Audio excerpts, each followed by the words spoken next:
আসসালামু আলাইকুম ওয়া রাহমাতুল্লাহি ওয়া বারাকাতুহু। আজকে দেখাবো কিভাবে তিল চাষ করা হয়।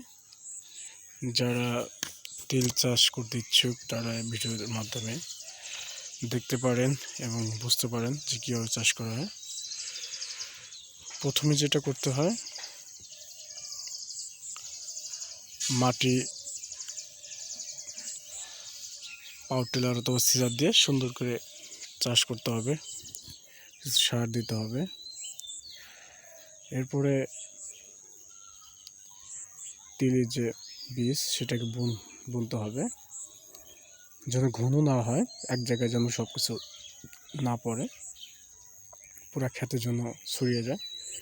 পুরা ক্ষেতে ছড়লে কী হবে, সুন্দর মতো তিলগুলো ভালো হবে।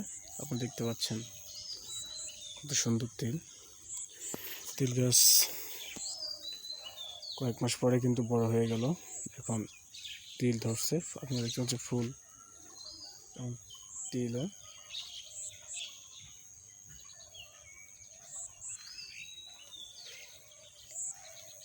বেশি কষ্ট করতে হয় না এই তিল চাষ করতে গেলে, খুব সহজেই তিল চাষ করা যায়, বেশি ঝামেলাও থাকে না। আপনারা চাইলেও যে কেউ করতে পারে। এতে লাভবান খুব হওয়া যায়। লাভবান চাষের ভিতরে তিল খুব লাভবান। এটা দিয়ে তেল হয়, বিভিন্ন ধরনের সামগ্রী তৈরি করা যায়।